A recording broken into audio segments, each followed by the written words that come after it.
What's going on, everyone? Welcome back to Panels on Pages. My name is Dollyboard, and today we're talking about entertainment journalism. Yeah, this is a thing that's coming back up. Every once in a while on TikTok, I get into a back and forth about what's factual, what's rumored. It doesn't matter. That is my official position going forward. It doesn't actually matter. This is entertainment, right? If the Fox contract, specifically the conversation that spurred this episode on, was about the reason that we don't have an X-Men inside the MCU already. A lot of people are saying, oh, they're going to bring him in after Secret Wars, or they're going to use Secret Wars to bring him in, or whatever. But the reality of it is, based on reports that are being treated as rumors, but there seems to be some evidence, at least somewhere, that there are contracts that came along with the buyout of Fox that required the use of the actors that have already been cast in any production prior to 2025. This is something that was reported as soon as this deal happened and before D23 when they announced the current slate of movies. So we didn't know 2025 was going to be significant in any way. So there was no reason for someone to just come up with 2025 as the year, right? If it was rumors that were fabricated, right? If they're fabricated information, it doesn't make sense for someone to be like, 2025 is the year the contracts expire. So if they don't want to use these actors, they have to wait until after 2025 or until 2025.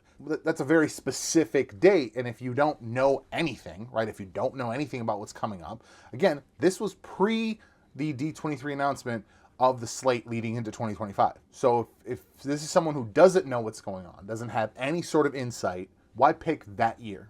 Why not 2027? Why not 2024? Why not choose literally any other year? So based on the quote given, based on the fact that it's a very specific date, when I read reported, when I read this person has insight into the industry, some sort of connections, I put two and two together and I see, hey, makes sense. And why the hell wouldn't there be a contract? I've been saying for a long time now that if you are in the modern age and you are not signing contracts that call into eventuality all these things that we're seeing happen pretty frequently now, including buyouts, you're an idiot. And I just don't think that all of those actors are idiots. You know what I'm saying? So the way I'm seeing it is when Fox signed them, they said, we want guarantee, first look at a script or something along those lines. I'm thinking something along the lines of the Universal thing, right? Universal has essentially first rights for distribution for any standalone Hulk movie, right? So maybe these actors got a first look, like accept or deny, or I don't know what to call it. Like they essentially get to be first pick. Like if it's an X-Men movie, they have to be called for it and they get to say no. That's the contract I would sign anyway. If I played, I don't know, my big ass, let's say Colossus, I'm Eastern European, right?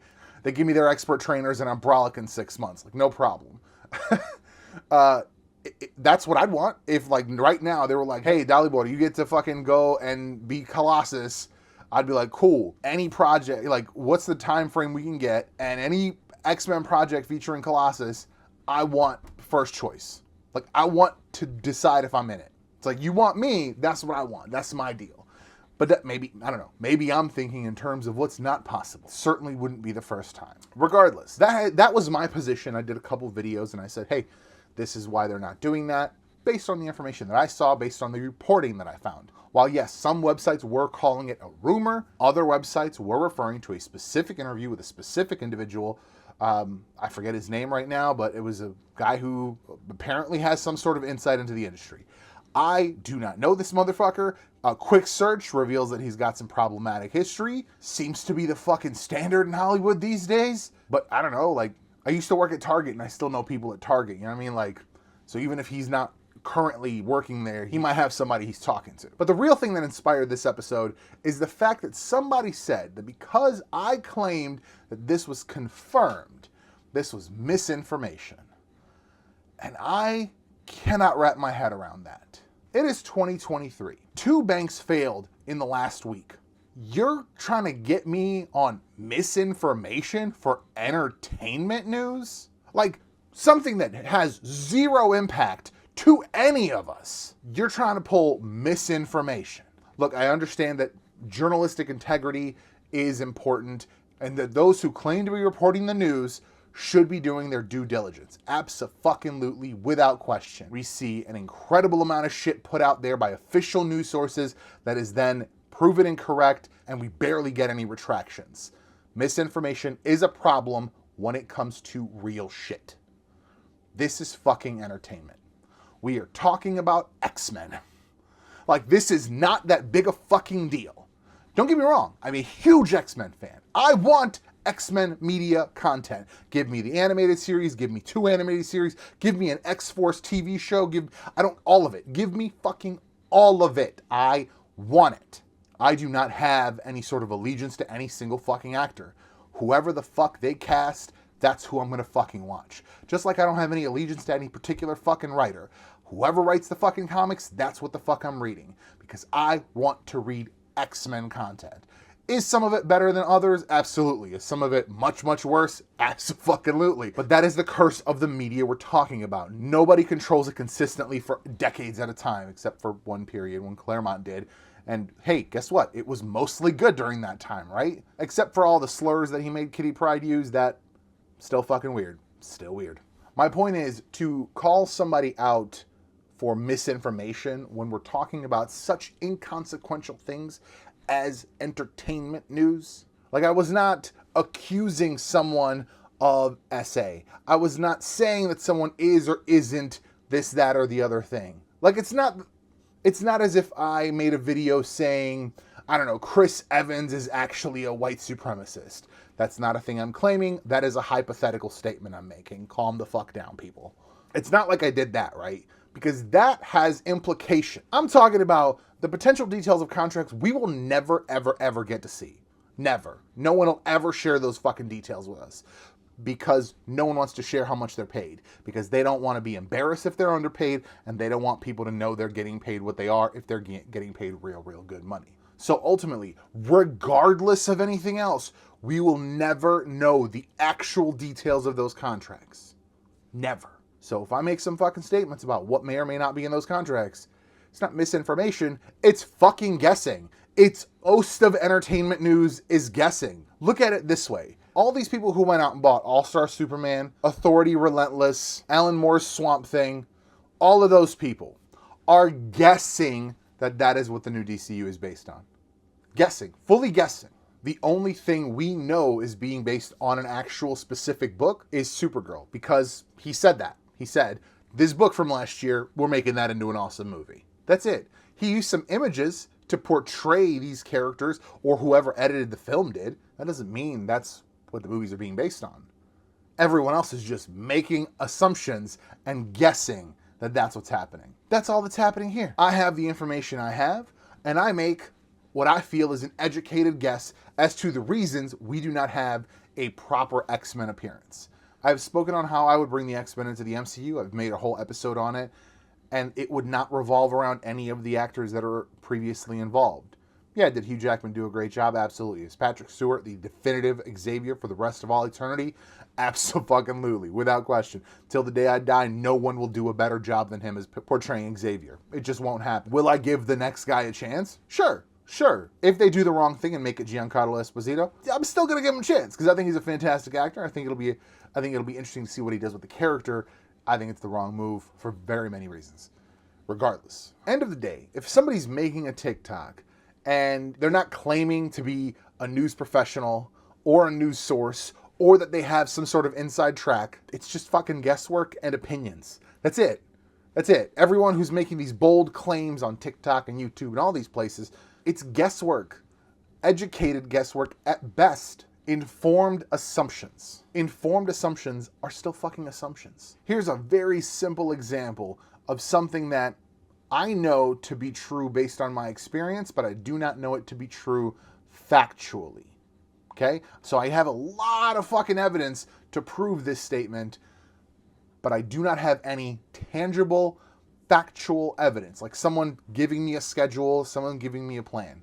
Aldi, which is a grocery store chain here in the US, if you don't know, refreshes their stock on Wednesdays. I have seen this happen. I have been told by other people that it happens on Wednesdays. So I have noticed the pattern as well since then. I have zero evidence So I do not have any kind of schedule. No one at Aldi has ever said anything to me about it. But guess what? Every Wednesday, I go to check out the new stuff on the shelf. And when people ask me, oh, do you like Aldi? I say, absolutely. Every Wednesday, I go to check out I say it confidently with my entire chest, even though I have absolutely no proof. I have educated and informed guesswork. That's it. I'm still guessing. Could be a Wednesday I walk in, shelves are fucking empty. I'll be like, what the fuck? Where's all the things? And they'll be like, didn't have time to do it today, we'll do it tomorrow. As in, they might even just say, there's no actual fucking plan, we just do it when we get to it. Conversely, I worked at Target, I did the overnight, and I did the price team. I know Target does their clearance markdowns on Mondays. Factually. Now, unless that's changed, it's been about 10 years since I worked there. But previously, that is when they did it. But I had factual proof of that, right? I experienced it, I had the schedule, I knew it happened. I am still essentially just guessing that Wednesday is when Aldi does their shit. The point is, no matter how informed, guesswork is still guesswork. Everybody on TikTok, unless they have that inside track, unless they know someone at the studio who's seen the contracts, anyone speaking on those contracts, it's fucking clueless. It's guesswork. And anyone claiming that there's some magical fucking trades publication somewhere in the background that confirms or denies certain details, it's not. It's not. That's not a thing. No one at Disney has ever been like, oh yes, absolutely, we signed this actor to this many movies. Sometimes Feige will say, oh yeah, we've got him signed on for however many. Sometimes. It's not something that's just like, they just go out of their way to confirm. No, there might be some industry-specific fucking publications of investigative reporters who actually have contacts who can confirm or deny things. But again, that's not an official statement. Disney isn't like writing a fucking, hey, entertainment industry, here's the fucking down low on what we're doing out here, just so you can go out and spread the fucking news. I do not believe you if you're trying to claim that Disney just publishes this information into the wild. Because the moment they publish something even fractionally juicy, whatever that source was, whatever that trade publication was, that shit would get blown wide open. Shit would be hacked in 25 minutes. End of the day, this is all for fun, kids. This podcast, the TikToks, everything we fucking do out here, talking about comic books, talking about fucking movies, unless you're talking about ethics and you're talking about the treatment of employees by the corporation, things like that. When we're talking about who's going to be starring in something, what the contracts might say, what plot a movie might have beforehand before we actually see it, it's all fucking guesswork. Even if the day before Quantumania drops, the script is fully fucking leaked, until you see it on screen, it's not true.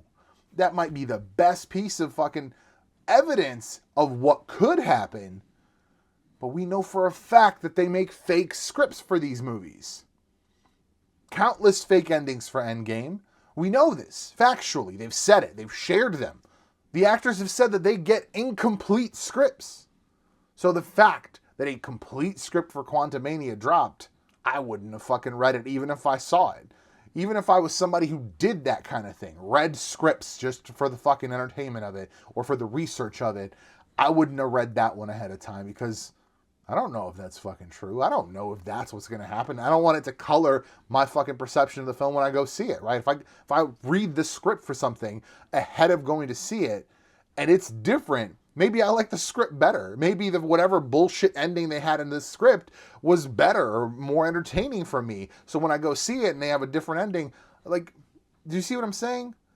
Until it's on screen, I don't trust casting reports. I don't trust fucking plot reports. I don't trust anything until I see it on screen. That's going to be it for this one. Thank you for watching. Thank you for listening. I have a great guest lined up for next week, so make sure you tune in next Wednesday for the next episode of Panels on Pages. Thank you for watching. We'll see you in the next one. Before they go living, my vision is vivid. I wander the places they marvel. The shit that I'm talking is low-key a novel. Yeah, I'm so lit, but a lonely spark. About to end game like Tony Stark.